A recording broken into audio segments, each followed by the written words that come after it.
We are all different reincarnations of our current self in different periods of time, past, present, and future. All the people in this video are just the same being over and over again at different stages of maturity. Imagine that every time you give birth it is to yourself, and every time you break up, it is also with yourself. We are all just one universal being, and we live to learn and slowly mature at different times and at a different pace in different places. When we die, everything that we know will not simply disappear, but instead will be uploaded to our collective cloud, our higher consciousness. As the universe matures, so too will we slowly grow. The people we fear are similar to the traits within ourselves which we fear,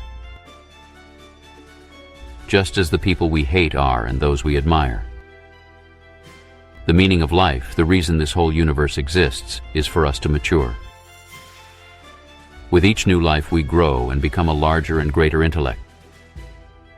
We all have within us all the knowledge and experiences of all our past lives.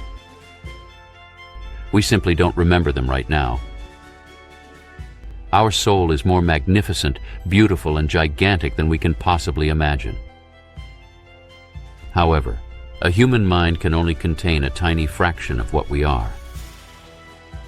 It's like holding up our wet finger to see where the wind is coming from. We put a tiny part of ourselves into the air, and when we bring it back, we have gained all the experiences it could have possibly given to us. We constantly interact with ourselves in different human bodies. However, with both lives only aware of their own lifespan, we don't even know it's happening. Every time we victimize someone, we are only victimizing ourselves. And every act of kindness we have done to ourselves.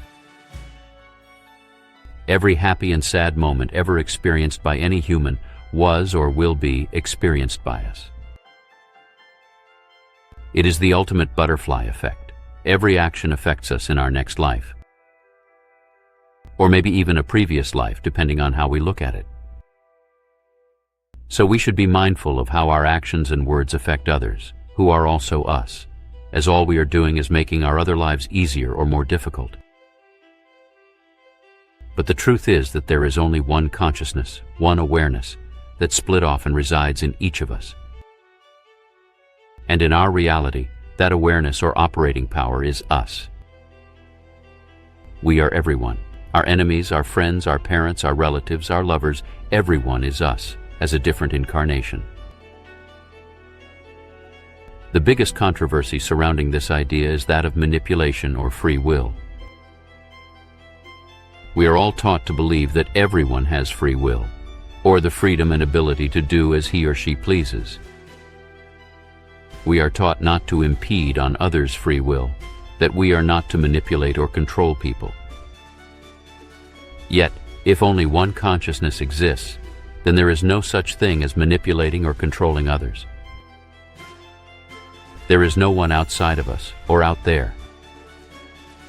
We are manipulating and controlling ourselves through our assumptions and beliefs.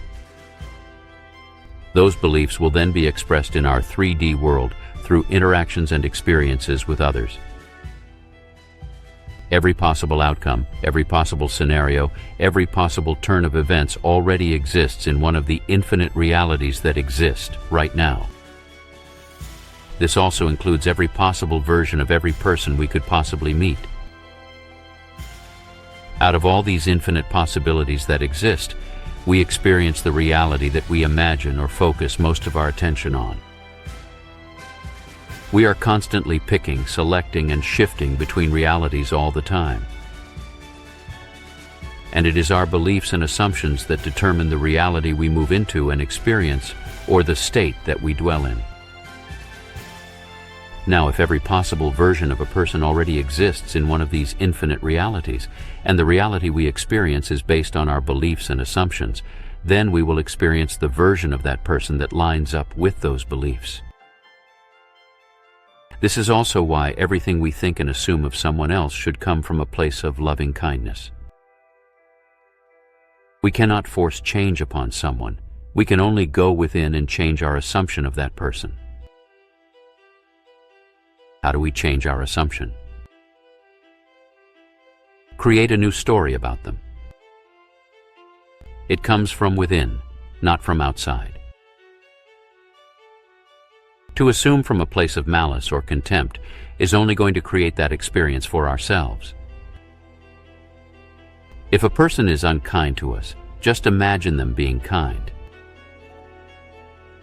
We can start by bringing a scene into our mind's eye of the two of us having a pleasant conversation and hearing that person tell you in their own voice how wonderful we are. If we persist in that new story, despite what our senses might be telling us is true, our consciousness creates our reality, and it starts first in what we assume is a fact. We'll find that if we are able to stick to our new story and not falter that the person who was once unkind now treats us with the utmost kindness and respect. So all experiences, good and bad, are small parts of a unique world that was created for us with the express purpose to grow and mature in. Once we start to see ourselves in others, we will reach a godly state of being, also called a spiritual awakening, where we understand everyone in our world's unique experiences and believe that everyone is valuable and worthy. We have been given the gift of infinite reincarnation. Our soul may leave one body, but will reappear in another. We are not a single human, but many with the same soul.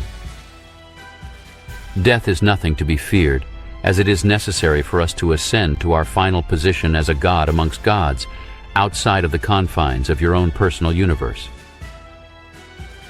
Our human consciousness is just a minuscule part our higher consciousness has lent to a body to experience the universe from a unique perspective.